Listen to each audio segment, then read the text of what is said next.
Hi, this figure, terracotta figure, was given to me by Father Miranowski and it was when we first went to Poland. My dad couldn't return to Poland after the war because he came from eastern Poland and people from the borders of Poland had shifted, so where he came from was now Belarus. So it was, and people from the eastern Poland were treated with suspicion if they came back because they might be spies or something, I don't know. So he felt it was a bit dangerous. But anyway, about the mid-60s we did go back, and one of the people we met, was the priest that had been the priest in, I think it was either in the village my dad came from, which was called Glenbocky, or it was the priest he had at university in Warsaw. And he was in university in Warsaw for a year in college before the Russians invaded, and he was taken prisoner and taken to Siberia. Anyway, so he never went back to his the village, Glenbocky, that he grew up in.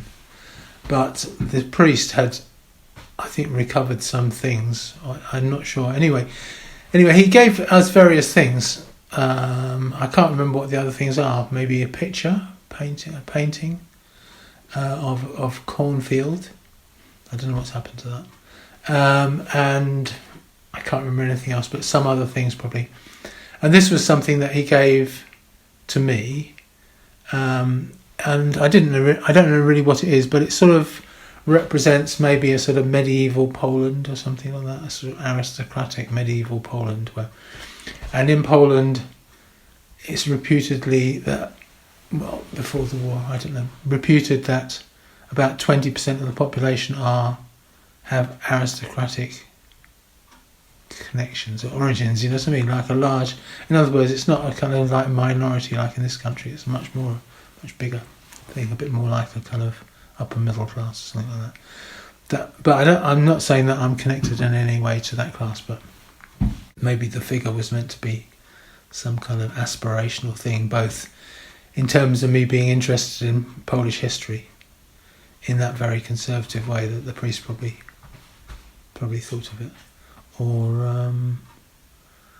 I don't know. Anyway, it was an intriguing thing, and it was considered to be a bit too precious and sort of vulnerable for me to carry around with me most of my life. So it's only in more recent years, since my mum went to a nursing to her home before she died, you know, that I got hold of it. So something like that. It reminds me of that first trip to Poland, which probably I didn't have any deep feeling about when I made it as much as my dad would have had. And we went to Poland my dad we had cars, we had a Ford Popular, and we had cars through the 50s. But my dad had been tempted to buy a rather glamorous car. He bought a sort of Ford Consul. I don't think I've ever seen one. It's a convertible Ford Consul in lime yellow. So we made the journey to Poland in this very sort of stylish sort of car.